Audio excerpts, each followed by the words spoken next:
did. You know I'm all for it.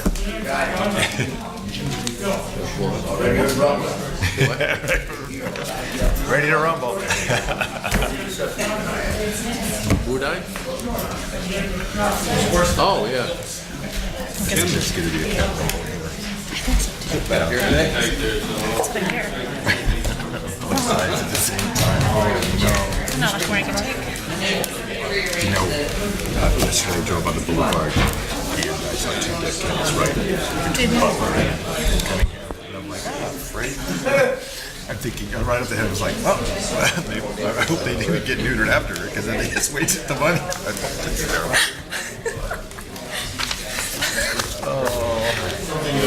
Yeah. It's like, How are you doing?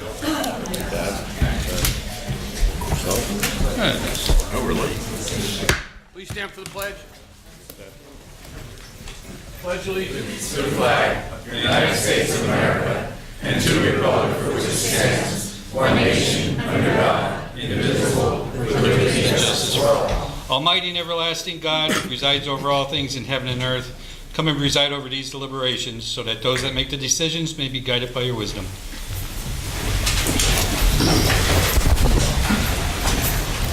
Roll call, Mr. Ryan. Mr. Brooks. Here. Ms. Gilbert. present. Mr. Merritt. Here. Mr. Barrett. Here. And Mr. Blusko. Here. Also in attendance tonight is Administrator Rick Kaczynski, Deputy Administrator City Attorney Tim Henry, Deputy Fire Chief Alan Clappett, Adam Olver, Animal Enforcement Officer, Assistant City Clerk Catherine Payne, and Administrative Assistant Lisa Sanfilippo. There is one announcement.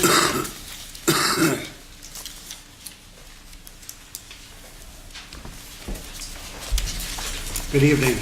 The resolution on the consent agenda, there's one resolution on the consent agenda, number 4, listed in sequence, that will be pulled, that is being pulled, has been pulled from tonight's agenda for possible consideration by council at the next regularly scheduled meeting of council, which is a combined session starting at 6 p.m. Monday, May 20th, 2019.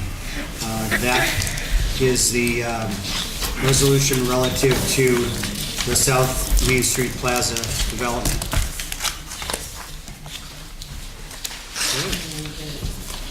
Good evening and welcome to all. Tonight's meeting is a regular session of City Council. Please turn off all cell phones. According to the First Amendment, this meeting is a limited public meeting of all regular sessions of City Council, as all regular sessions of City Council are. The chairperson is the presiding officer of the meeting. As a City Council meeting, specific rules and procedures of council are followed. The list below are examples of important council rules. They are not intended to be a complete list. Persons addressing the council shall limit their address to 5 minutes. All remarks shall be addressed to the council as a body and not to any individual member thereof. No persons are allowed to address the council from beyond the rail except the speaker of the dais who has the floor. The chairperson shall preserve order and decorum, prevent attacks on personalities or the impugning of members' motives. Chairperson also shall determine all points of order. No person except city officers or the representatives shall be permitted within the rail in front of the council during any meeting without the express permission of council. Finally, in order to be heard by all here in attendance, as well as to be picked up by the recorders and microphones, when members of administration are speaking, please stand up and speak into a microphone, and council will speak into their microphones at the table. Does anyone wish to speak on legislation pending before council tonight? Bob. Yes, Bob Kavalowski. I see something here with the pension fund. Can you explain to me what you're doing with that? We're amending the ordinance since the CBAs have now been ratified. What's a CBA? They're collective bargaining agreements with the unions. So Okay. now the pension ordinance has to match the pension language from those agreements. All right, in other words, is this going to address any of the things that I've been bringing out about counting part-time service No. towards a full-time pension? No. Okay, do you know, was the Auditor General's office in here about that yet? Because I sent them a detailed letter about a week ago about it. I think they may be investigating already, but I'm not sure if they are or not. Yeah, when you finished, Bob? Well, yeah, I'm just trying to figure out what you're doing here, that's all. Okay, well, yeah, that's true. It's not pending, it's not. Pardon me? It's not pending legislation. Okay, I just trying to see, make sure not to get snuck through, because there's sneaky things go on sometimes. Anyone else? Pending legislation? Dan?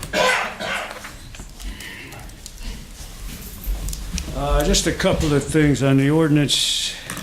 The only thing that's, I got here late, so the only thing that's been removed is regarding the development of the agreement for the $718,000 grant, right?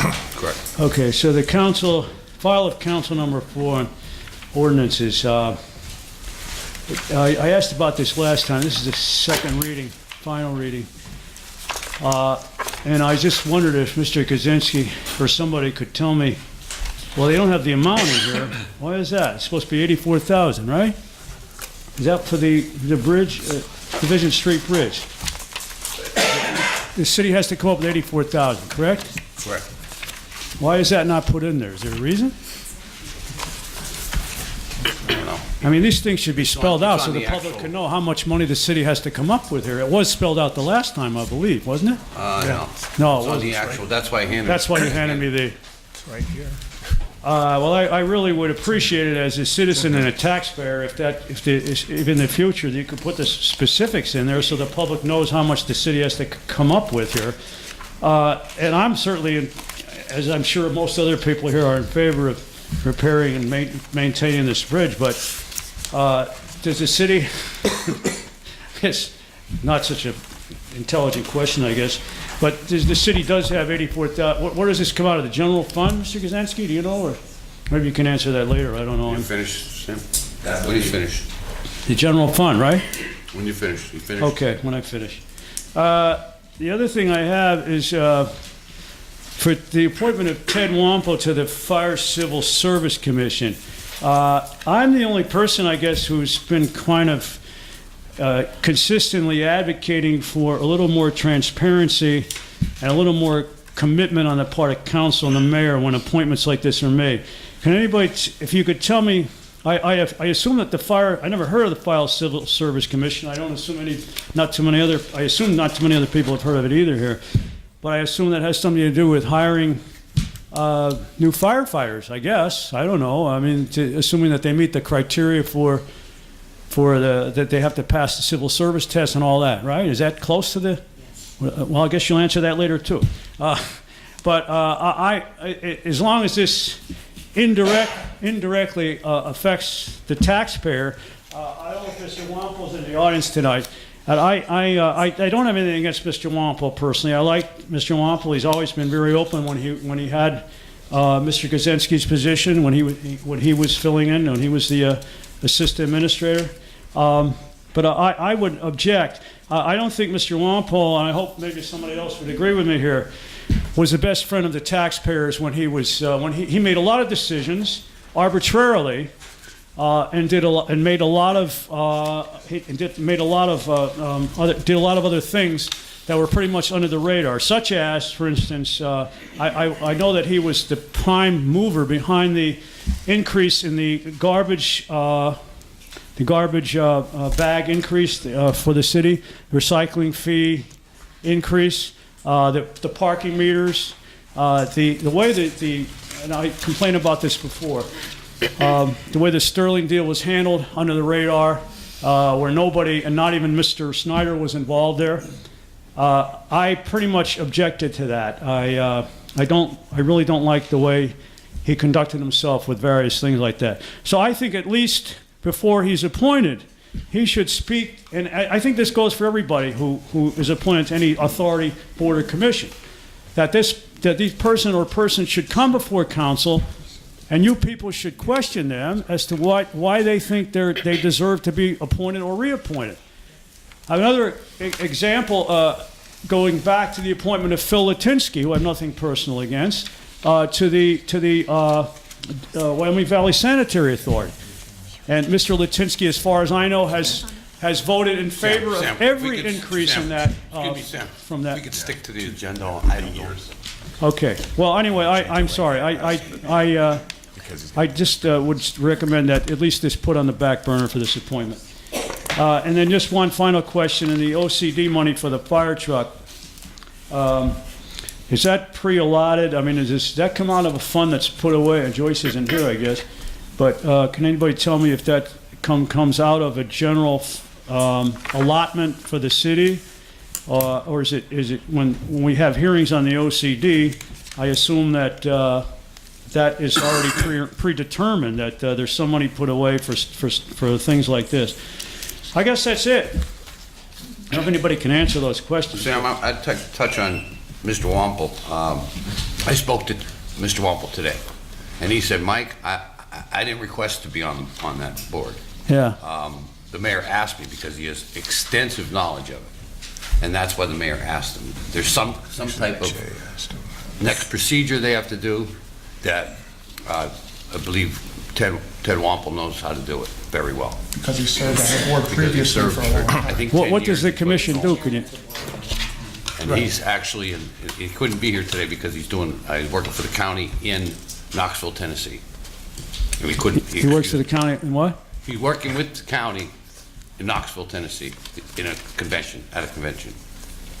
But what does the commission do exactly? Can you tell me or no? I don't know, really. You don't know? Chief, Good evening, Mr. Chair. How are you? The Fire Civil Service Commission serves several purposes. First is to administer the entry-level examination. They proctor the test for that examination, and they're also responsible for giving the captain's promotional examination. They meet several times a year, and they're also responsible for maintaining those lists that they're up to date and that they're in good standing. And as far as the fire engine, I'll talk about that while I'm up. Fire administration has a 5-year capital plan. That's been in the plan since 2015. It does come from OECD money, which is allocated towards fire department apparatus. And when Kurt was in the position, he knew about it back in 2015. They put certain monies away for apparatus throughout our 5-year capital plan. thank you, Sam. Thank you. Anyone else on pending legislation? Angel? I just have a question. With the appointment of Ted Wampel, is that a paid position? No. Okay. Okay, that was it. Thank you. Anyone else? Jason?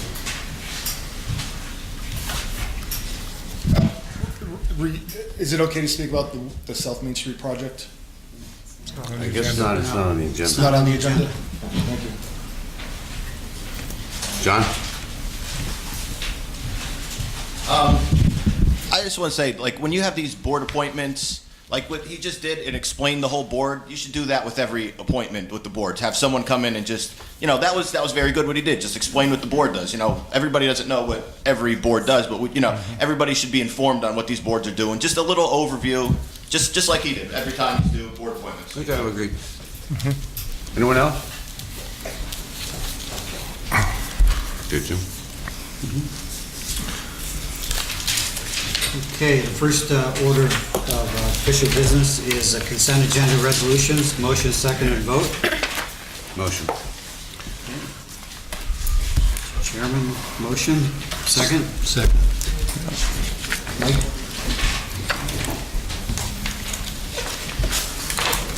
Mr. Brooks? Yes. Ms. Gilbert? Yes. Mr. Merritt? Yes. Mr. Barrett? Yes. And Mr. Bluska? Yes. Motion passes. And second is the consent agenda ordinances. Motion, second, and vote. So moved. Okay, Mr. Brooks, second. Bill Barrett. Mr. Brooks. Yes. Ms. Gilbert. Yes. Mr. Merritt. Yes. Mr. Barrett. Yes. And Mr. Bluska. Yes. Motion passes also.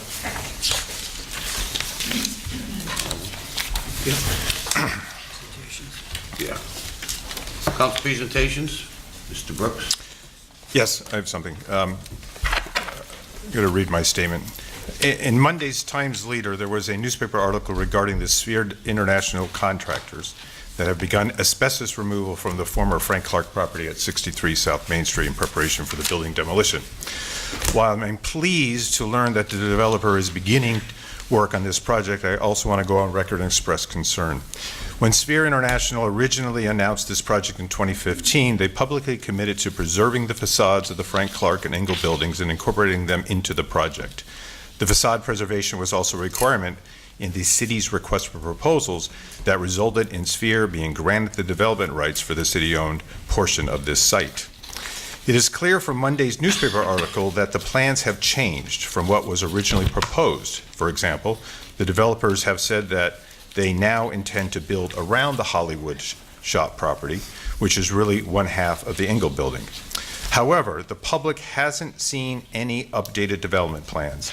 In other words, we don't have any details of what actually is going to be built on this site, so we don't know, for example, how they intend to carry out the facade preservation plan. This project is the result of a development agreement with the city, and it involves incentives granted by the city in the form of KOZ benefits. I don't believe that it is good public policy for the city to be issuing demolition permits before the developer has provided development plans for the site.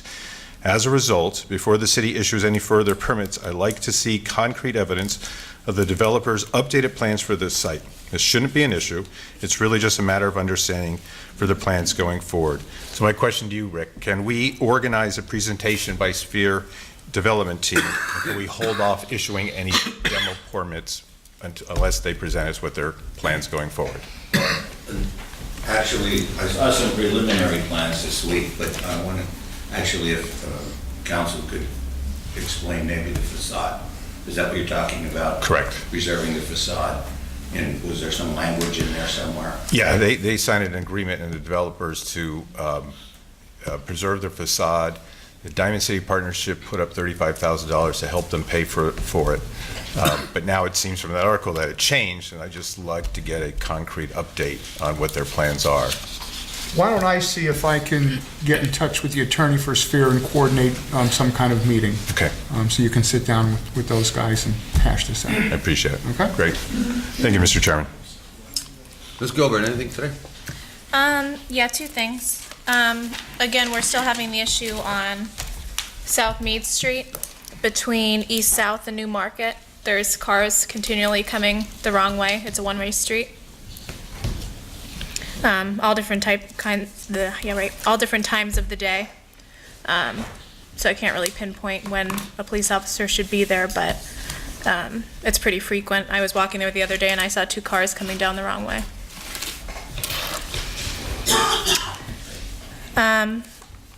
460 Dana Street. There's about 4 or 5 mattresses outside.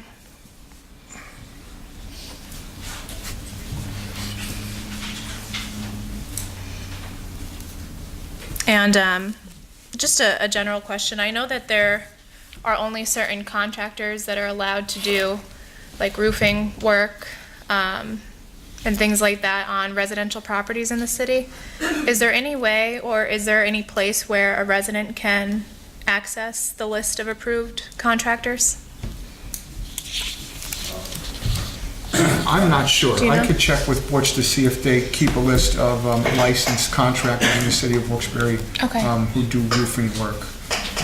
Or just licensed contractors in general? Yeah, let me because- see if they have such a list. Okay, and if there is a list, can we get that published on our website? Well, one of the issues with that, excuse me, I'm sorry. One of the issues with that is if, you know, we probably can give you a list, but if we miss someone, we could have some, you know, backlash on that. So that's why we prefer not to give out lists to the residents. If we miss someone, they're going to come back to us. We really don't have a complete list of who does what. Okay, so how would a resident go about finding someone who's licensed in Wilkes-Barre if you can't give them a list? They could ask the company when they call. Yeah, you go in the phone book, you look under contractors, and Well, I think the issue is a lot of contractors, like, I know there have been some issues where they lie about being licensed, 'Cause what and the then I call And that's- Butch, and then, That's exactly why we can't do that. You know, we don't like to send out that list. But, you know, you have to. but wouldn't that kind of alleviate that issue? If they had a list? If residents had access to a list of It would licensed contractors to probably- call? Yes, it would alleviate the issue, but it would be an ongoing list of additions and deletions. You're right. We may have people on there that are no longer in business, and then we may have some that we miss. Sure. But I agree with what you're saying, and we're certainly getting a lot of phone calls where the residents can't find two qualified contractors. So I noticed a lot on Facebook where people are asking for recommendations now on who to look for, you know, if they need a roof or whatever. It's a concerning issue, but as far as the city's concerned, we don't have an updated list. We really don't. How do we not have an updated list? Again, people go on it and then they quit, or they go out of business and they go off. So we have that kind of list. It would be, we'd have to put someone in charge of updating that list every day. The way I look at it, you know, we have contractors go in and out of business all the time. We have contractors that like to bid jobs. My past business, I'd have contractors come in and say they want to do a job and they need an insurance policy. And we'd tell them to pay half of it down. They'd do the job and then they'd leave. And the insurance policy would never get paid in full. So a lot of people just like to do that just to do one job and get out of the business. So it's an interesting issue. Okay. We'll certainly check and see if there is such a list. Yeah, I mean, I think that I can understand the concern so I can understand both sides. I can understand how it's difficult to find a licensed contractor to do work on your house in the city, because I know that Wilkes-Barre has pretty stringent guidelines, which is a good thing. But I think that we also need to help the residents to find licensed contractors to a degree. Yeah, and I think- understand what Rick's saying, that it's an ever-changing list, but someone could go in and allot time, 10 minutes a day to change that. And I think historically, a concern has been, we don't want the perception that the city is endorsing some contractors as opposed to other contractors or something like that. Right. But if you're either licensed or you're not. Right. Yeah. Right. That's So, not yeah. endorsing. It's just. We won't be able to pull a permit if you weren't. Yeah, if you came to City Hall and tried to pull up. Well, they don't. That's the problem. They don't pull a permit. And then they do the work and it ends up being this huge. But if we have something as simple as, these are the licensed contractors, I Yeah. agree with you. All right. That's all I have. Thank you. Councilman Merritt, anything today? I gave Butch my list yesterday. It's quite long, so no, I'm good. Thank you. Councilman Barrett? I just heard an unsubstantiated Yeah, that's my report that Scott Street PennDOT may not happen this year. I have no proof of that, but Rick, if you could just confirm that it is going to get done this year. If it's not getting done this year, we need to reach out to the state and find out what the problem is. But again, it's a rumor. I just heard somebody came to me with it, so. And I don't golf, but I was told that the Hollaback Golf Course is in excellent condition. It's being managed very well. I just wanted to pass that along. I don't go there, I don't golf, but it's good to hear that a city facility is being managed properly.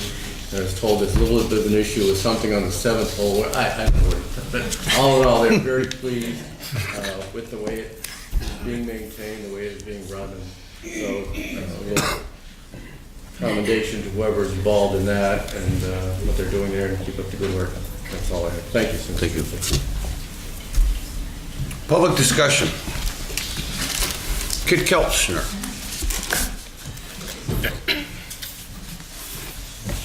Hi, everybody again.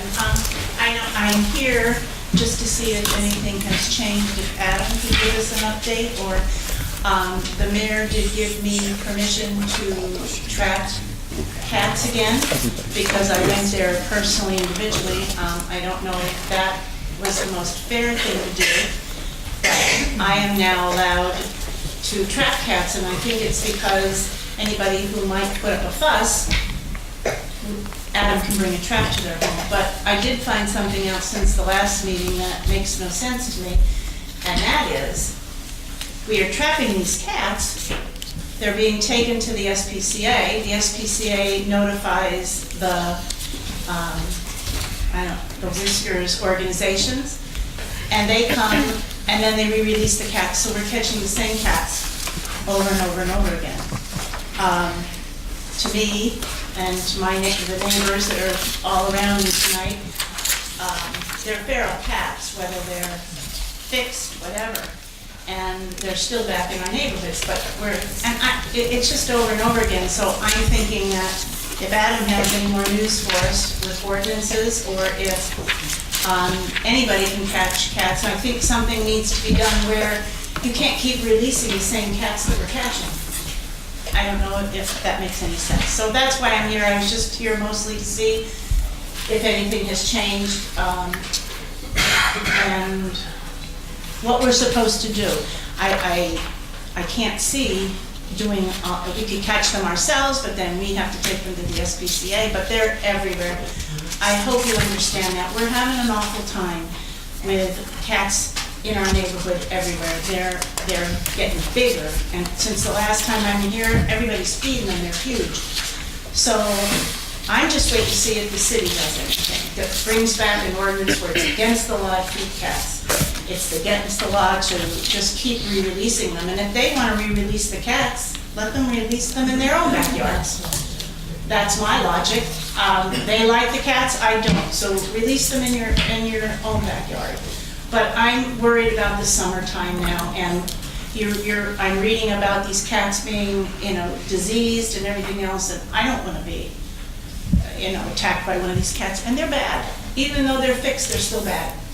So, I don't know, Adam, if Adam has any more information. That's enough. I don't want to say much more. I have several people that want to speak on this subject. I know, and I'm watching you talk. And no, I'm not trying to hurry you.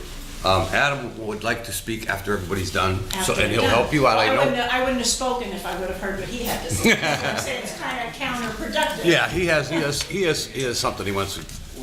I want to hear what you guys have to say so that I can answer your questions. I'm still complaining, I guess that's what I'm doing. I'm still complaining about the cats, so in general. Andrea Glad?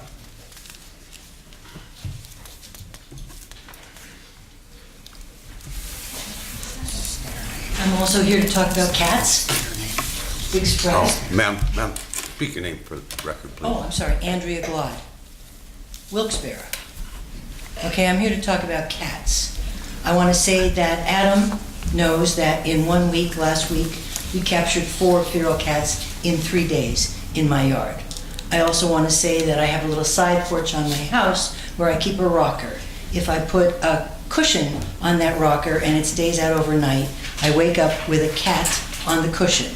And I don't know if the cat has lice, and I don't know if the cat has fleas, and I don't know if the cat has parasites, so then I don't know what to do with the cushion, because I certainly don't want to bring it into the house. So I live on Hillside Street. It's 1 block long. It's a really nice street. I've lived on that street longer than most of you have been alive. We get along really well with our neighbors. Everything is wonderful, but we have a certain person or two who thinks it's okay to have feral cats. All I'm asking is those people need to keep their cats out of my yard, because what they're doing is tantamount to me throwing garbage on their yard 3 or 4 times a week, because I have cat crap, excuse my English. I have the stink of urine. I have dead squirrels, dead rabbits, and dead birds on a very regular basis, and I think the city has to do something about that now. Thank you. Thank you. Maud? My name is Maud Sienkiewicz. I live on Bowman Street. I'm here to ask if anything has been done about the situation we're in, facing destroying of personal property, the smell, the health risks to not only persons but our own pets and the cats. Something has to be done. If people want these cats, they should be made to have them inoculated, licensed, and leashed, as we do with our dogs, and keep them off our property as we do with our pets. We don't want the cats on our property. We pay our taxes, we paid for our houses, we've worked hard all these years. We deserve to be able to enjoy our life, and they're taking it away from us. And if they don't want to stop catching cats, then they have to reimburse us for our loss of liberty. That's it. Thank you. Rhonda Martin?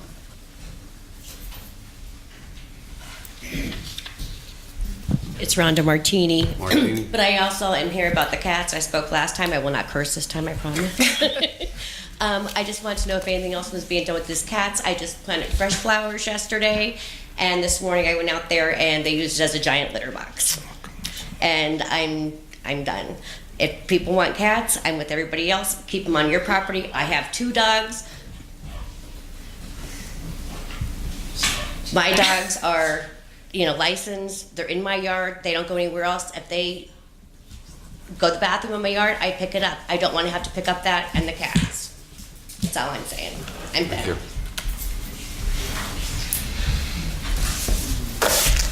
Adam? Good. Okay. All right. So, just to give you guys an update on everything, as of right now, nothing has changed. The agreement still is in effect with Whiskers World and Happy Yards and Tails. So, you guys contact us with complaints. Maybe there's something we can do afterwards, after, like how we did for Kit, Andrea, and another resident in South Wilkes-Barre that was having an issue as well. They didn't get a response. We were able to go down there and do something for them. As far as the SPCA, you guys trapping cats and giving them the SPCA and the SPCA giving them right back. I'm not in agreement with that either, to be honest. I think it's a waste. We have an agreement with the SPCA. We have a contract with them. We bring them animals, they don't release the feral dogs or the stray dogs that I get. They don't bring them back. So, I mean, something definitely needs to be done. Otherwise, it really kind of is pointless to even trap them. So that's that. The other thing I want to touch on is, you brought up shots, licensing, and things like that. This is a proposal that I gave to the city administration, the city attorney, every single city council member, and my boss, the director of the health department. It's an ordinance that will specifically, that one that we do not have. We have nothing that covers cats per se. Our ordinance all state any animals, which is, it's a blanket statement, it covers any animal. And that's how we go about, for running at large, abandonment, things like that. This is a specific ordinance that will deal with cats. That's it, it's cats. Handles everything from caretakers to the TNR to licensing. I do have a section in here on licensing because they should be licensed. If you have to pay for a dog license, in my opinion, you should have to pay for a cat license. It will force the cat owners to be more responsible. It'll force them to not just let them out to roam. Microchipping is a thing that I put in there as well. I can't, if it goes through, we can have the cats microchipped. That will cut down on the complaints I get or the calls I get of, oh, did you trap my cat, or did my cat go to the shelter, or did my cat get hit by a car? Because we can go and scan that with the microchip device, and we can see, whose cat they actually are. It would require them, if there was, because it allows for caretakers, and it does allow for trap and release, this ordinance. However, they have to get a neighborhood approval rating by my standard, what I want, so that it doesn't affect your quality of life. If they want to be a caretaker, if they want to have, a trap and release on their own property, they can do that. They can file an application. They can, with me, that's the way this would work. The way it would work is they file an application with the health department. We would then give them a 1-block radius around their house, because the feral cats tend not to travel out of a block radius. That came from the Whiskers World and those guys. They provided that information. They said they don't leave over 1 block. So, okay, so we give them a 1-block radius. They go door to door and get signatures from everybody in their neighborhood. If they can get 75% or better approval from their neighborhood, then it's approved. Then the neighborhood wants it. If the neighborhood wants it, that's fine. If the neighborhood doesn't want it, I don't think they should have to deal with it. But if the neighborhood wants it, that's okay. So then they would come and they would have to register as a caretaker. We do a site inspection. We make sure that it's clean. We make sure that the cats are vetted. We make sure that everything is good. When they go and spay and neuter these cats, they show proof of an actual certificate, the spay and neuter certificate. They have to be rabies vaccinated so that we don't have rabies outbreaks in the city. Things like that. It's all in here. Anybody that wants a copy of it, I do not have a problem giving it to you. I am ultra transparent. But that's the way that I think we should do things about it. I mean, that's just my personal opinion, but I think it's as I put here, it's a transparent, diplomatic, and democratic approach. And that's where I stand. I think that we should put it in the hands of the neighborhood and let the neighborhood decide. And if they get denied, then they get denied. You know, if they get an approval, then they get an approval, and then we'll take control of it, and we'll watch it. We'll make sure that things are done right. One other thing I'd like to say is that the TNR, the Trap and Release Program, it is effective when it's done properly and everyone's on board. That's the key thing. Everyone has to be on board. So it goes right back to that neighborhood thing I was saying. And it has to be done properly with guidelines. I had a lady tell me that she's been trapping cats on Bowman Street for 12 years and that she trapped and did the TNR for 50 different cats. And that, you know, Bowman Street's clear, it's all TNR. Well, they're having litters of cats and they're destroying her property. So the TNR down there, if they've been doing TNR for 12 years and they're saying it works, it's not working there. But it's not that the TNR doesn't work, it's that the way it's being done isn't working. There's no regulations down there. There's nothing. They can go and feed. I have a lady down there that's feeding on other people's property. I mean, it's just that they're not lying. They're telling the truth. So I mean, that's where that falls into play. If we have the regulations, we can do this, and I think that we can come to a solution, a middle ground between both sides, and we can alleviate this problem. But we all gotta work together, and something needs to be done. Thank you. Thanks. Tim, are we looking at this?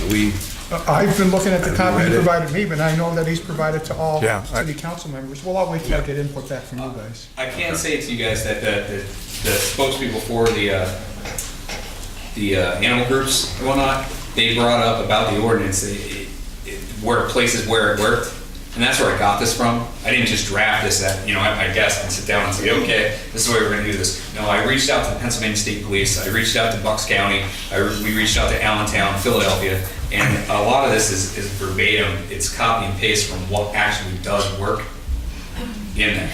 So it's not, I can't take all the credit for it. I'm not some sort of brainchild that figured it all out. It's from places where they said it works. So if they're going to come back and say, well, it doesn't work, this doesn't work, well, you guys are the ones that told me this is where it worked. That's where I went. So. Both sides are agreeable to it? I think for the most part, it's, there's always going to be people that don't want it. I think the biggest thing that we're going to face is the neighborhood approval rating. I think that would be it, but that's what gives them a voice. Mm-hmm. It shouldn't be a free-for-all. They have to live there, and if they don't want to live there, we need to get, in my opinion, we need to give them some sort of recourse, some sort of action that they can take. And by saying no, that's it. That's their action. So I feel that the neighborhood approval rating is where we need it. If you want to put a stop sign in, you gotta get a petition going, right? If you want to get a parking space, you gotta get a petition going. Like all those things. This is no different. It's their quality of life. So I feel that both sides, I talk to people on both sides, and some people are all about it, other people, this needs to change, or this needs to tweak. That's where you guys come in. Tweak it as you see fit, but it's a basis of something going on. It's definitely a start. I think we can come to some sort of. Thanks, John. All right, thanks for all the time and effort that you put into this. Yeah. Adam. I really appreciate it. That's what I do. That's what I guess I Adam, just a quick question. Yes. What are, I guess, I don't know how to word this properly, but like the peak months for feral cats? Like, is it the summer months or? Pretty much from March till October. We call it kitten season right now. So there's a lot of kittens being born. It starts towards the end of March, April, May, going into June. And then we have this explosion of the population. And that's when things get hectic. I mean, if I go back and look at my records, we probably trapped, out of the cats that we did trap last year, we probably got the majority of them, I'd say between June, July, August, over the summer months, because that's, like I said, you had this population explosion. And that's where we have the issue. When it gets cold out there, you don't see them that much, unless somebody's feeding them, has the hutches and everything. Yeah. And then they're all around. So, Yeah, I'd say it depends on the, you know what I mean, but the average, they're not going to be around too much in the cold without that kind of stuff happening. Sure. So. Thank you. Anyone else? Sorry, I'm not done. So based on what Adam just said, I think it might behoove council to look at this Yep. as soon as possible and get it on the agenda for the Get next on the meeting if we agenda for the could. next meeting. So that way it's done. Everybody in review it, everyone review it, with your input, and, And please let my office know, what parts, you like, what parts you may not like, if you like it as is, what changes you need, because I want to make sure it's drafted in a form that you guys are comfortable with and, want on your agenda. thank you, Tim. Thanks. Good. Jason Carr?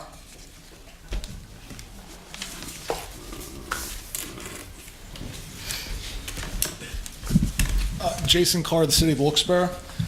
Tonight, I would like to pledge my support for the re-election of Tony George for mayor. I base my decision on many accomplishments over the last 3 years, including bringing a Fortune 500 subsidiary company to locate their headquarters on Public Square, replacing 3 bridges within the city at little or no cost to the taxpayer, repairing the Solomon Creek Wall.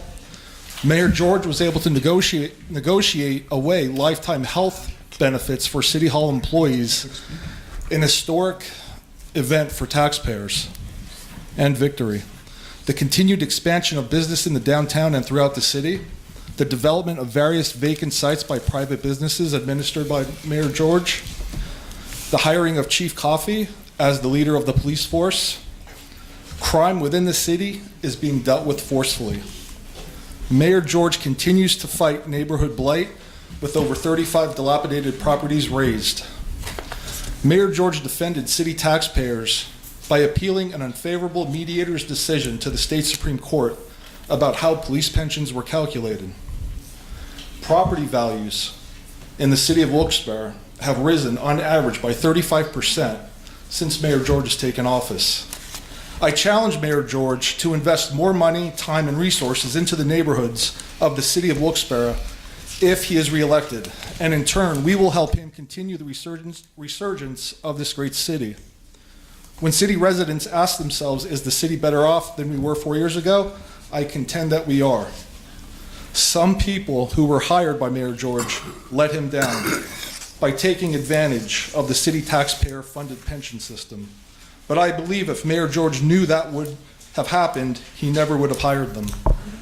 No person in this room is perfect, and neither is Mayor George. But he has moved the city forward aggressively. He deserves 4 more years. Unlike Mayor George, Wilkes-Barre City Council continues to flounder without being able to originate, negotiate, or implement any meaningful legislation for city residents and taxpayers. City Council is beholden to the various unions that they pander and rely on for votes to be reelected, instead of defending city residents against tax increases, unfair pension system abuses paid for by city taxpayers, and the cleanliness of the neighborhoods that they represent.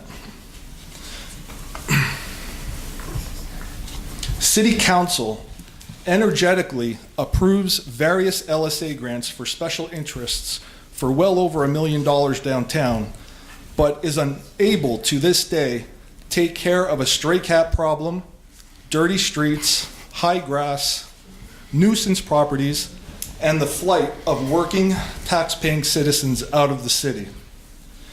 As you have seen me speak about these issues on several occasions, many in front of me right now look at me in disgust as I describe the conditions that the city is in. They are responsible for this. City residents must become involved to change the weak, uninspired, and pathetic governing of City Council by attending City Council meetings and voicing their grievances that are going unfounded.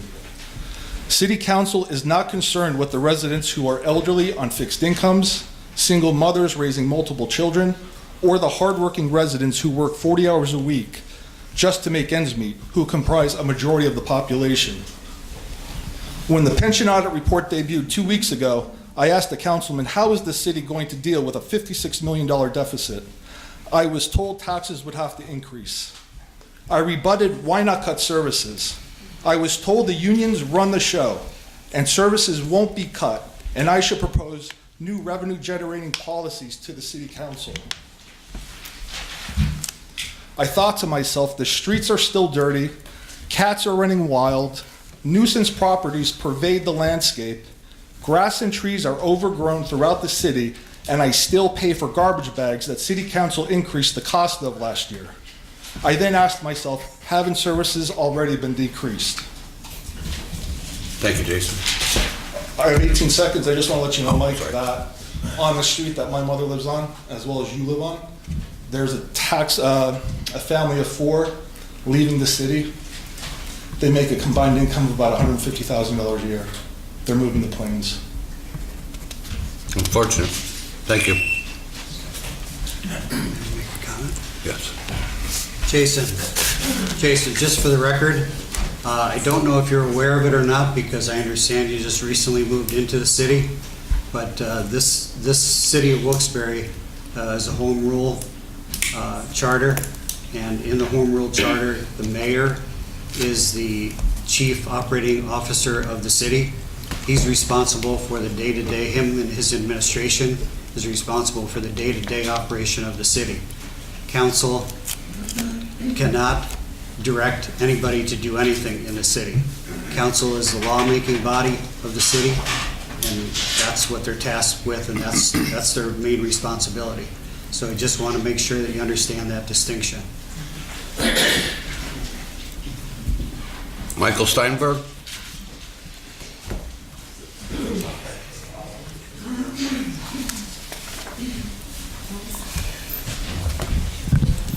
My name's Mike Steinberg. I live about a block and a half from here. Shortly after he was elected mayor, his first budget meetings, it was reported that over $400,000 in delinquent mercantile taxes were being turned over for collection, I believe, to someone in Philly. Greg Baruch was sitting, I think, over there where the Boston Red Sox fan is. And I'm a Yankee fan. Anyhow, I'm wondering whatever happened to that $400,000 that was turned over for collection. And it's been 3+ years. What's being done to ensure that delinquent mercantile taxes since then are being collected? And what's being done to make sure that everybody who's supposed to pay mercantile taxes, business privilege taxes, that it's being enforced and they're paying them? And just one other thing, I go for walks all the time, and I haven't walked around the square in about 2-3 weeks, but the vape shop has a ribbon banner or whatever you call those things stuck in cinder blocks on a metal pole, little ribbon banner. Now, in addition to being illegal, it's got to be dangerous as heck for something like that to be there as windy as it's been. Are any sign ordinances being enforced? You know, Jason, everybody's always looking for new sources of revenue, and I think you're missing the obvious. Not necessarily you guys, I'm not picking on you guys, but stuff needs to be enforced. And then one other thing, totally something else. Where I live, near where Caribbean Cafe is, right down the block, and the government office building, it's a pig pen.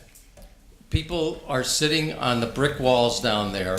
They eat, I don't know where they're getting, I don't mean to pick on Caribbean Cafe. They eat and they leave their schmutz and trash right there all day long now that the weather's changing. Police are driving by there all day long. Maybe somebody could stop and chase them away. The government office building, I don't know if they work in that building. They're always outside walking or smoking cigarettes, and they throw their butts in front on the street. It's disgraceful. That's it. Rick, anything? I can address the one issue. Berkheimer collects the current year mercantile and business privilege taxes for the city. They have a contract to do that. You're correct. We did hire a company several years ago to go after the delinquencies for those taxes. I believe they were out of Philadelphia.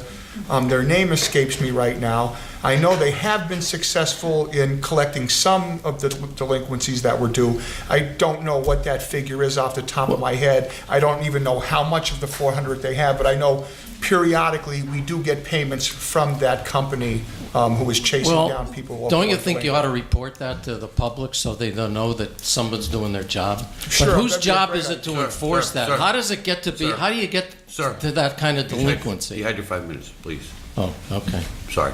Yeah, and I would just have to check with the finance office to see how much has been collected over the years. I don't have that figure available, on the tip of my tongue. If you want to call his office in a few days, he'll have that number for you. Okay. I have a question on that. The next step, okay, business does not pay their mercantile tax, it goes to a collection agency. Do we go after the business license at some point to stop as a way of ensuring that they do comply with tax, or do we just rely on the collection agencies? Or would you not know, maybe you don't? Yeah, I don't know off the top of my head, but I would suspect we just rely on the collection agency. The license should be contingent, reissuing of the license should be contingent on all fees being paid, I would assume, too. Yeah, I would think we would have to review the ordinances and see how they're written and how they're worded. Okay, maybe we can take a look at that. Yeah, good point, thank you. Angel Giroux?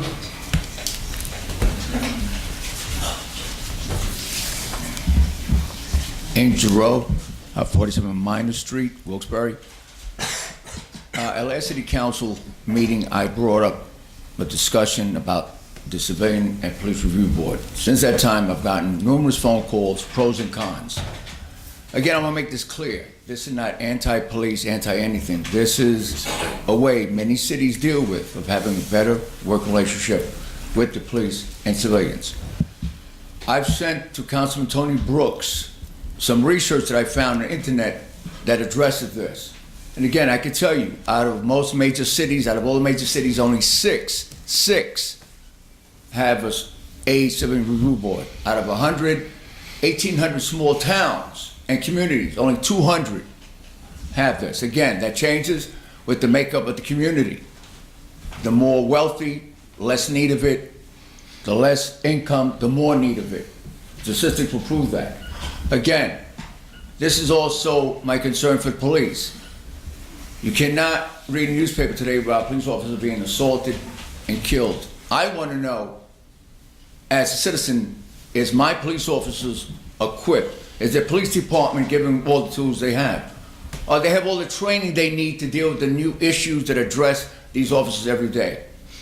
Again, the only way you get the answers to this is if you have a group of people who sit down with the police and discuss these issues. The phone calls I've got from police officers is one concern I address, and I also agree with them. You'll have many people who want to sit on this commission and just beat up on the police. Well, this is not what this commission is for. Again, I sent the city council people. There are 3 stages how this could be addressed and done. Again, this gives the police officers another tool. Again, the reason why this was brought up, we had a discussion, but the newspaper was running an article about alleged police officer alleged with incidents. And I spoke to the city council and asked a question. For a long time, the issue of that police officer and his alleged ongoings was known to the people of the community. And I asked the city council too. Either you didn't know about it, you saw out of touch because many people knew about it, and the police should have known about it. 2, if you do know about it, how come the community wasn't informed that we can help you with this and maybe warned other people before they became victims? Again, a police is civilian commission. It's working with the police to make sure things in the community are being tended with. Again, how many city council people probably know how many last year complaints about police officers for racial biases or any complaints? Exactly. You should know those numbers. Again, many of these officers are accused of this wrongly. They should have people, police and civilians, sitting down and address this rapidly so these kind of rumors and things stop. Again, one office can make it an embarrassment for all other officers. But again, we sit down as a group. We support the police officers, but they also hear the complaints about the civilians. That many times there are complaints that need to be heard. Yes, there are 1 or 2 officers that at times, like anybody else. But those 1 or 2 should not be what we talk about. We should be talking about the work that the great officers do in their lives. But again, without a police and civilian police commission, we don't know if this is being done. We know it's being done. We need a better way of communicating with our police. Again, you see every day the trials and tribulations our country's going through, with many issues. And the taking of police lives are one of them. And the only way officers feel their support is when they know we're working with them, not against them. And the Civilian Police Commission, while we do this, sit down with them. We can go over complaints that may have gotten overboard. We may know the neighbors, something that we can know we're working together. Right now, people have very little trust in our police officers. And not because of the work they do, because of the rhetoric people sometimes use. A one bad guy, then everyone's like that. Again, please read what I sent Councilman Tony Brooks. Again, it's not well liked by many people, but again, depending on the city, depending on the people you have, and this time is drawing by leaps and bounds of the issues of diversity. And many times it's not taken as a major issue. Many times I address this council, even the newspapers don't say anything about it. And last week I was here telling you, during your last diversity parade, you had two major factions of the city who felt uneasy about attending that diversity parade, and not anyone said anything about it. That should have raised alarms.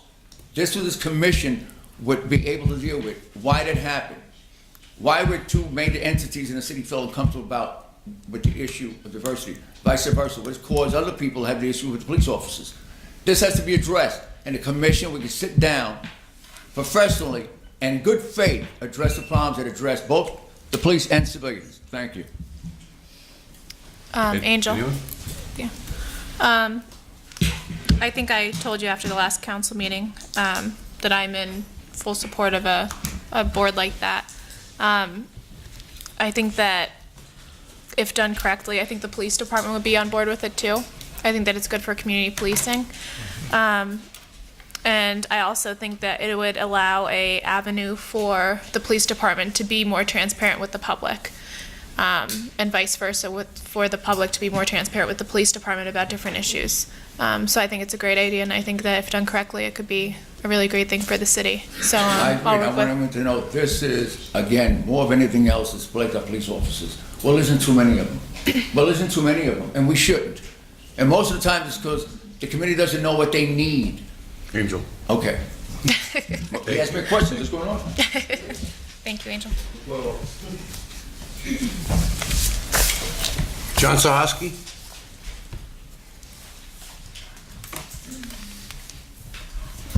John Sahoski, Almond Lane. First, I want to talk about the cats.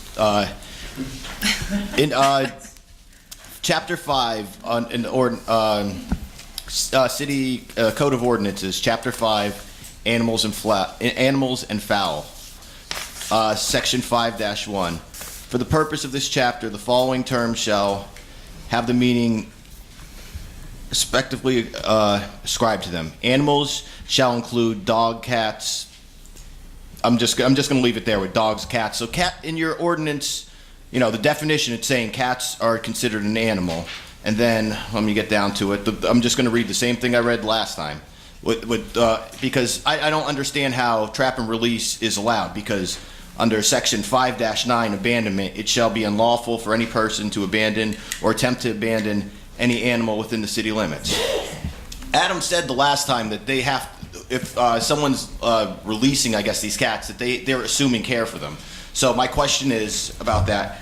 How does that not fall under the category of abandonment? That these people are getting these animals and they're just releasing them. That from how I'm reading this and from how he spoke last week, it sounded like that would qualify as under abandonment. So is it legally qualifying under abandonment? Give me 1 second. I have to pull up my notes for everything else I was going to talk about.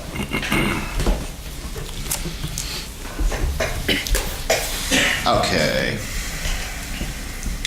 Hold up, my technology's not agreeing with me. Okay.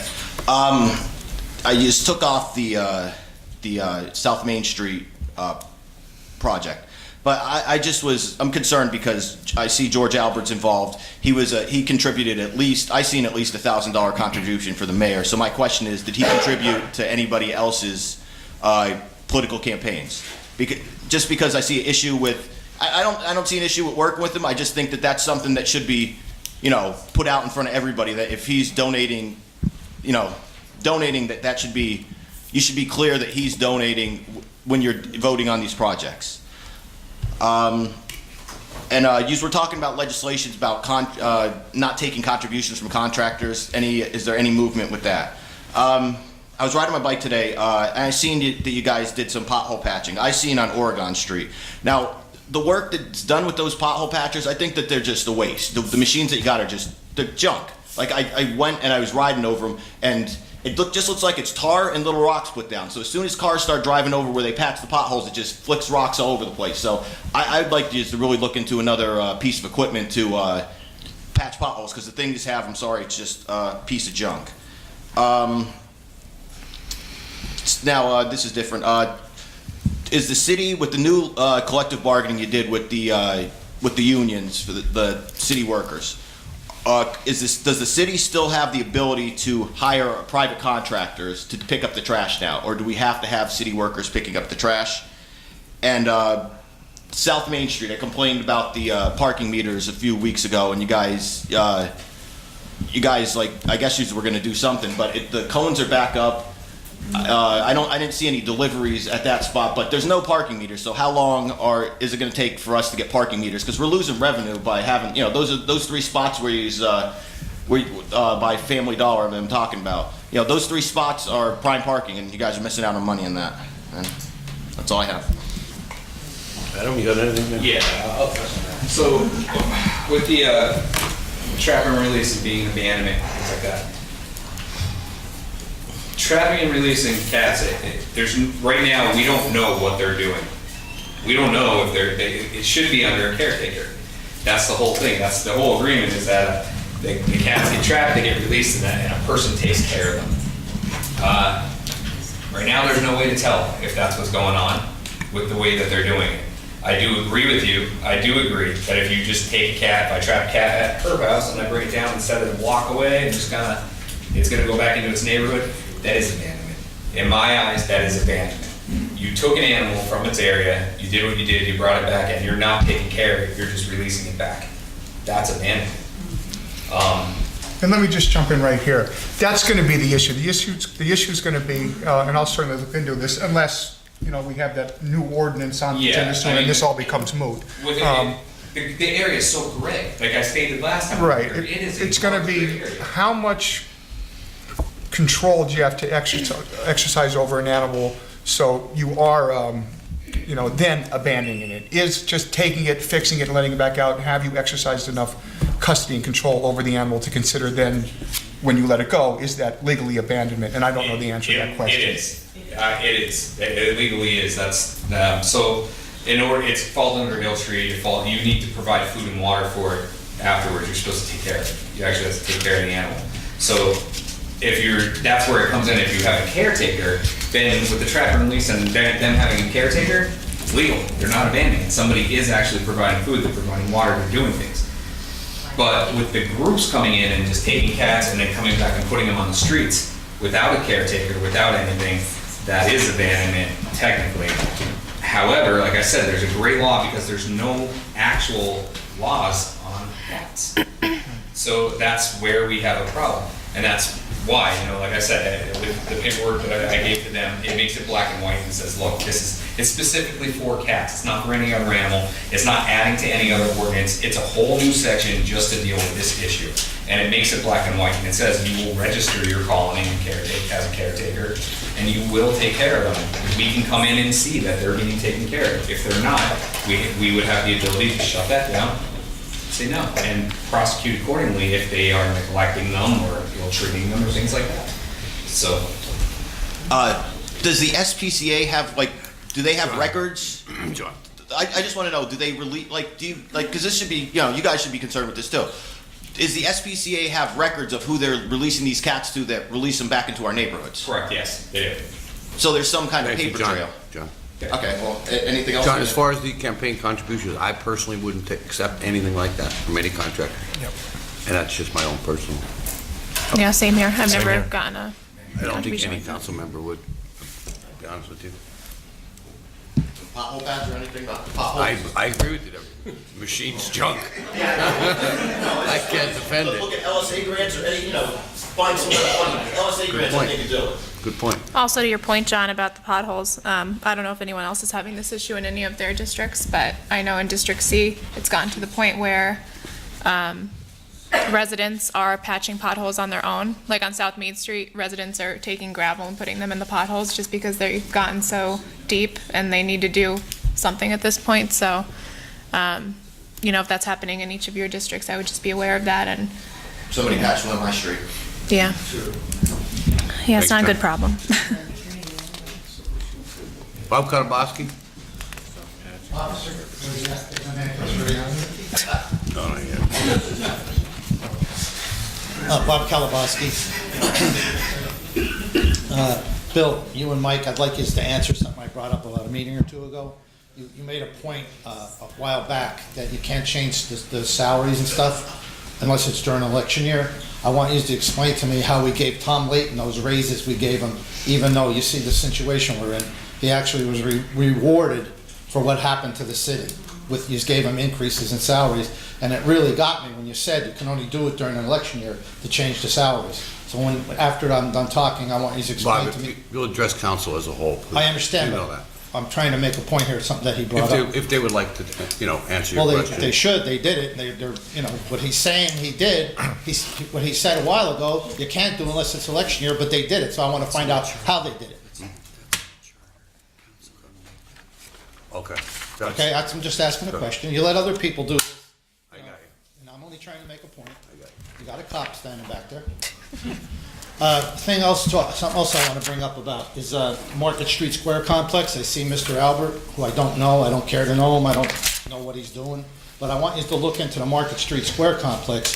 Why is that thing not finished? I understand, is he in violation of those agreements? And also Mr. Smolowitz, or whatever his name is, down here, who I understand is worth tens and tens of millions of dollars.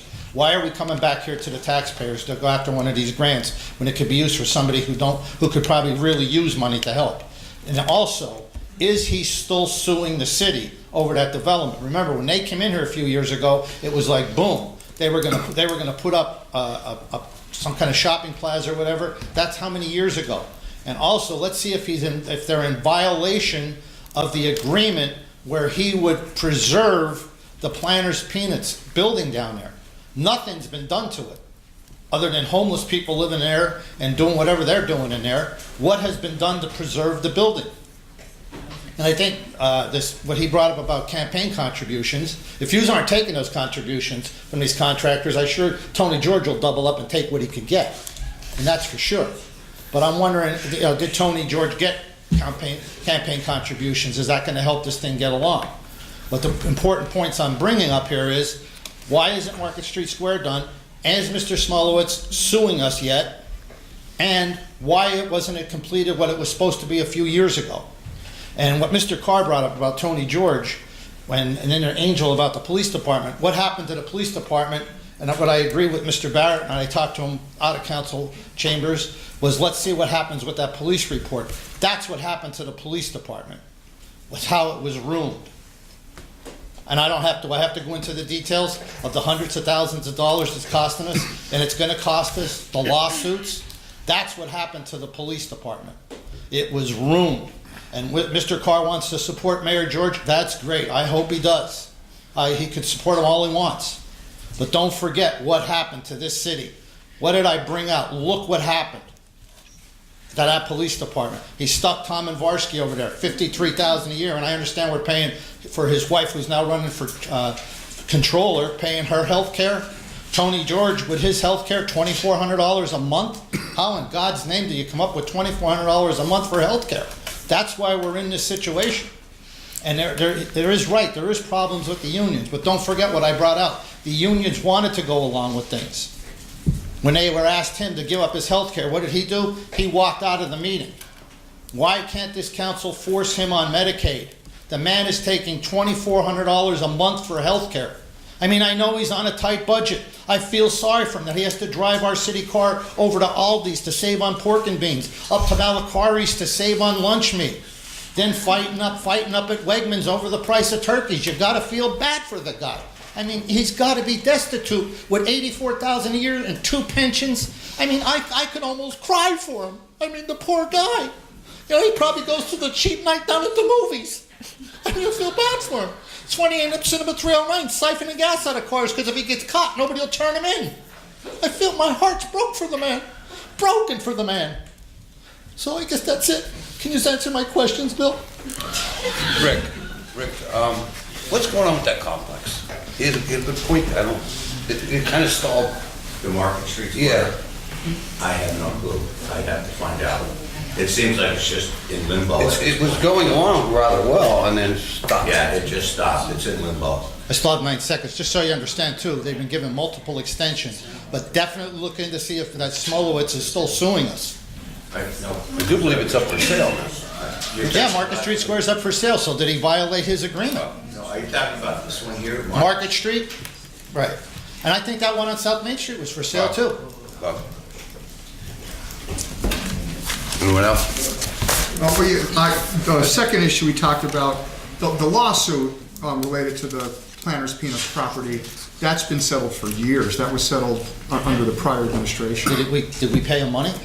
I forget the exact terms of the settlement. Mike, look into that. It was several years ago. Can I get my answer? Bill? Yeah. Thank you. None of it. We were here during the previous administration, Mr. Mayor and I, and obviously that's why you're looking at us. We did not specifically give we don't give raises. Council does not give anybody a raise. As a matter of fact, we haven't taken a raise council as a body as a whole for 15 years. But we elected to do that, and that's the way it is. We can't give Mr. Gazinski a raise, nor Mr. Henry or anyone else. So that's not what it, and it was very well explained before about what council's interaction is with the administration. So if there was a raise that the mayor received during our time on council, it's not something that we specifically did. Maybe indirectly you're referring to through the budget process. Right. I mean, in other words, you approved. I understand that, but you approved the raises. But whenever the unions do receive a raise, customarily the administration will come back to us and say, "Do you want?" And then we say, "No, we're not taking anything." Apparently, in that particular case, that did happen, but it didn't happen to council, and it didn't happen with our explicit permission. We don't go out and say, "Yes, you deserve a raise," and no, it doesn't work that way. Well, we did get it. Oh, ladies and gentlemen, Tony George is having a scratch and dance. Sam Troy. Over at Aldi. Sam Troy?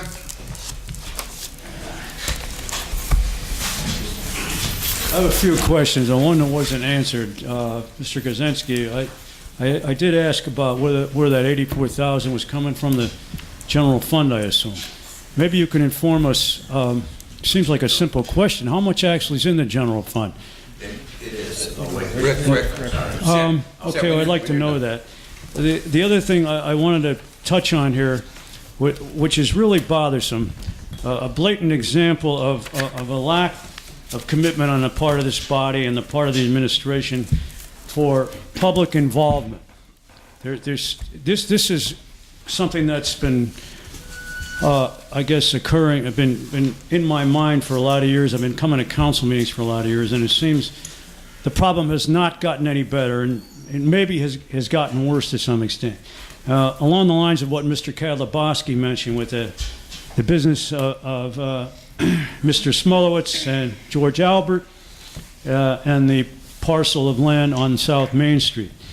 Now, the fact that the public almost had to swallow a bitter pill here tonight, I know it was taken off the agenda, but the way this thing was handled is really an affront to any person who cares about taxpayer involvement and democratic ideals. It was only at the last minute. I have some documents here to show that it was only at the last minute involvement and commitment on the part of Tom Greco and Larry Newman, and I guess to some extent, although I haven't heard the whole story of Mr. Brooks, that this thing was taken off the agenda.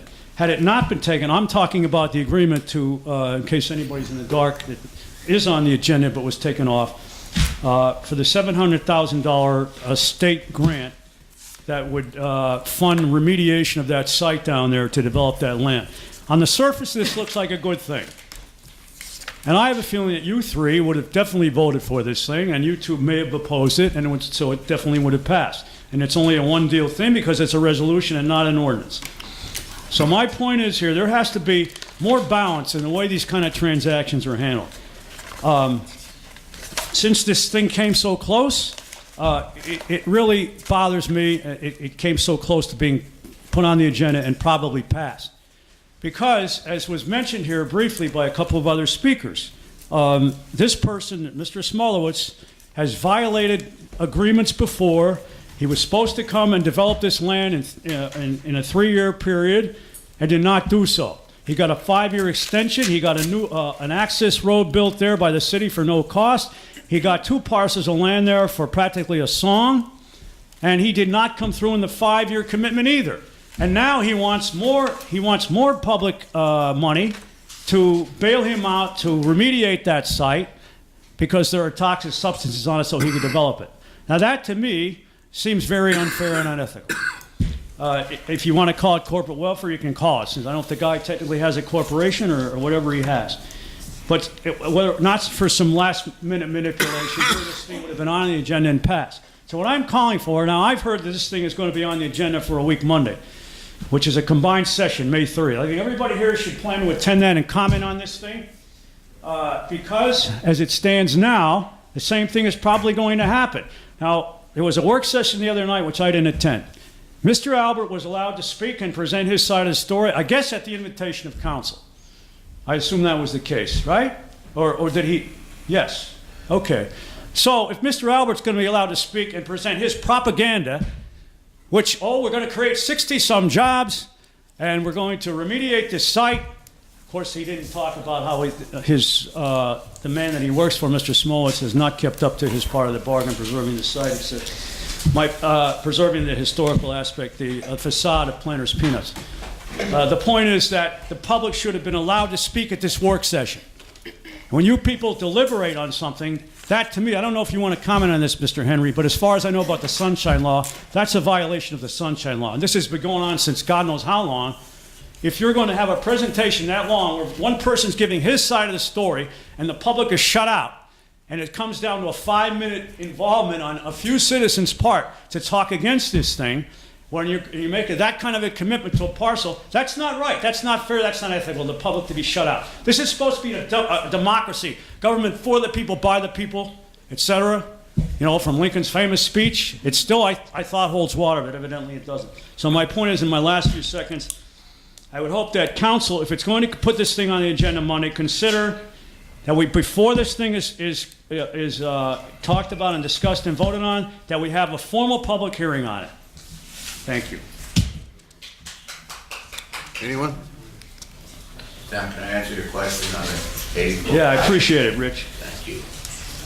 To the best of my knowledge, half of that is coming from the general fund. General fund?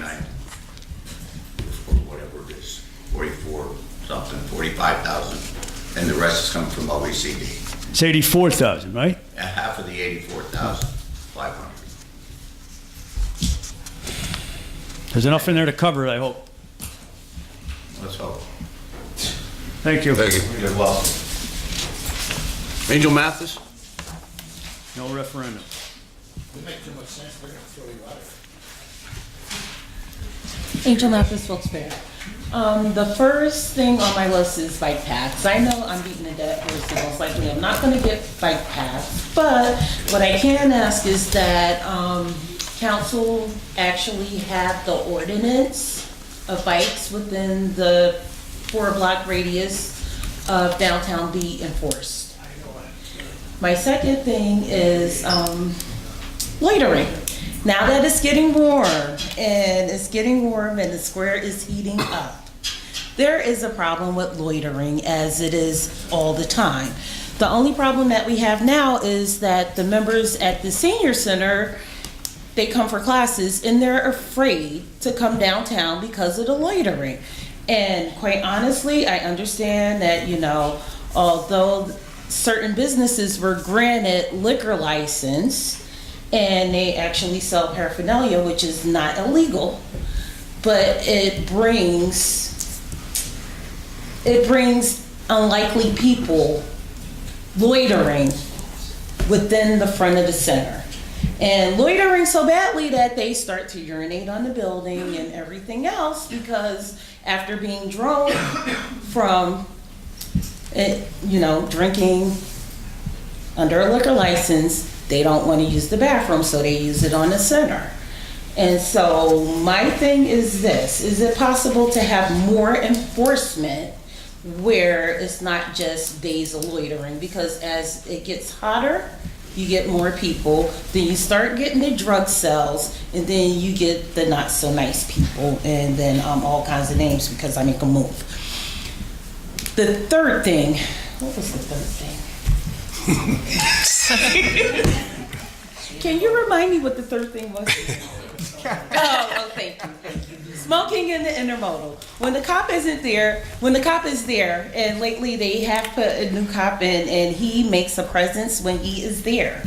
But as soon as he make his walk around, everybody lights up. But just from my experience of being there before the police is there, because from time to time I would catch the Marts bus up to Scranton, you have like a little clique smoking marijuana, like 5 o'clock in the morning in the intermodal. Like contact high smoking in the intermodal of marijuana and cigarettes and everything else. And it's just that there's a lot of buds and it's becoming unsightly again. And that's it. Rick, Officer Merchel's the downtown police officer, isn't he? Yes. I thought he was. No, lately. Oh, no, that's right. He's resigned. crime watch. Right. Can we make sure that this? We had instructed someone to be there and take care of that. Officer Merkel was. I know, the smoking in intermodal center is not, especially if she's saying it's marijuana too. Yeah, they said they were patrolling and they were gonna, we'll get into that tomorrow again. Okay. Absolutely. She is right with the loitering outside the senior center too. It's really bad, like during the day even. But regarding the intermodal center, does Martz have any responsibility to stop people from smoking in there? Or is it simply the city? I believe it's just the city. It's just the city, okay. Gordon Williams.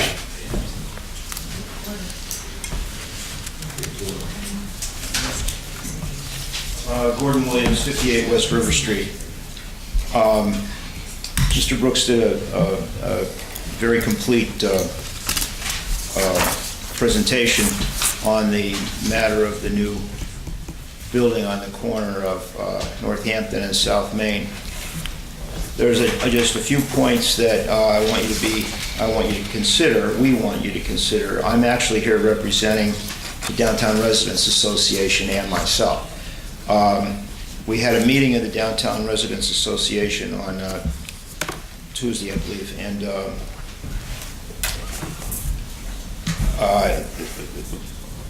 our concern is that we know for sure that those facades were to be in the original design, because we took and we attached monies from our funds and we sequestered them for the Diamond City Partnership, so that when they were giving money toward the facades and we participated in that. I'm not exactly sure how much it was, but a couple $1,000 that we were putting in from our association. Now, there's a couple things that trouble me here. I'm looking back on old newspaper articles, one from November of 2015, and there's an Alex Belovitz, President and CEO of Facility Design and Development, whoever they are with regard to Spear. We're going to try to save both of the buildings and incorporate them into the design construction of the Hotel Convention Center. This is reported by Bill O'Boyle. It was in the newspaper.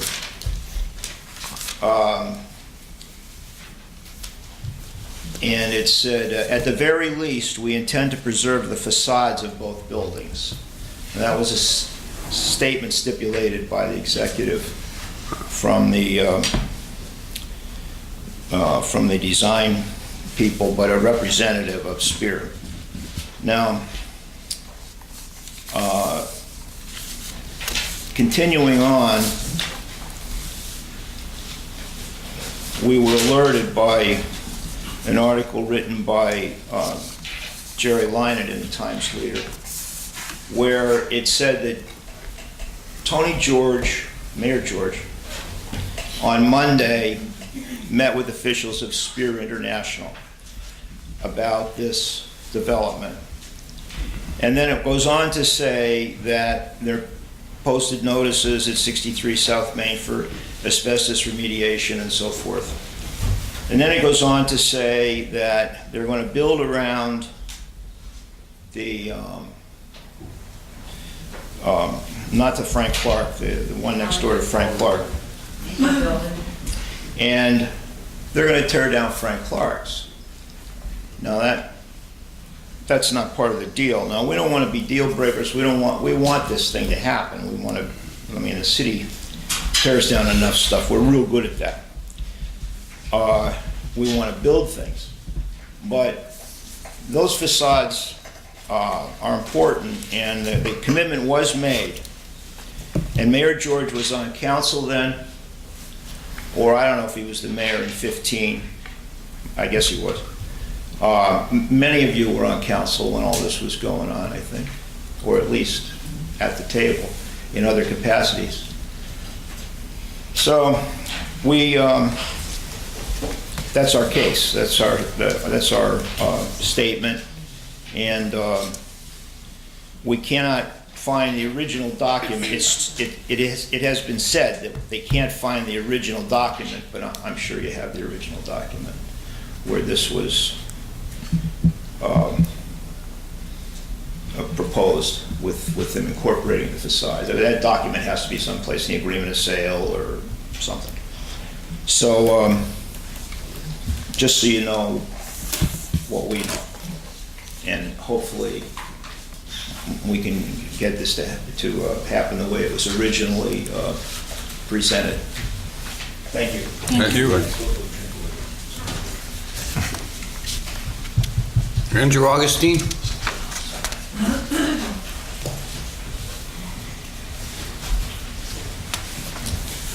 Hello, my name's Andrew Augustine. I live at 121 West River Street. I'd just like to speak on behalf, I'm a downtown resident member, and just to iterate on the previous spokesperson, I believe it's very critical that this should be done if this was promised to do.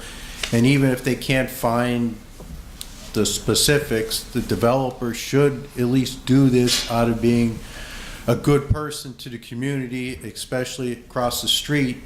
The facades were saved. I'm not requesting the entire building be saved, even if they tear down the building, but take the parts off and reattach them back onto the new building in an architecturally sound manner.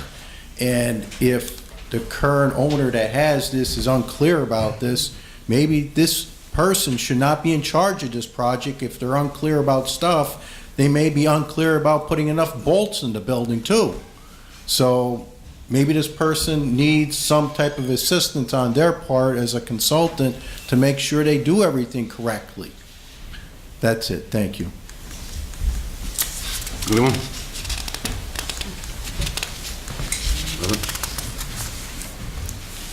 Ann Lewis.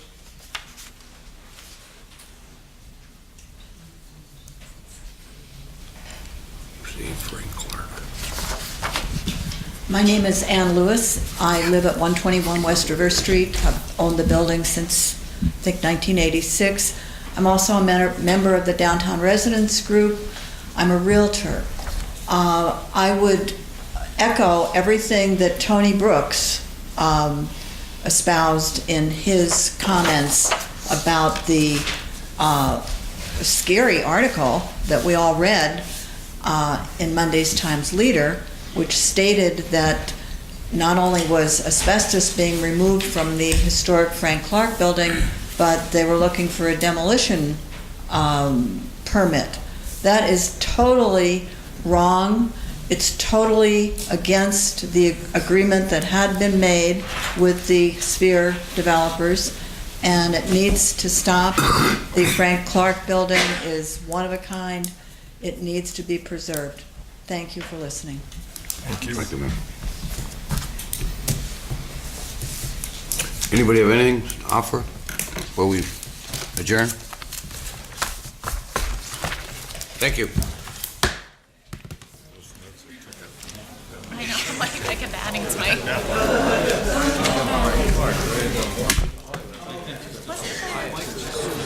There were parts of the building that were separated into the new building.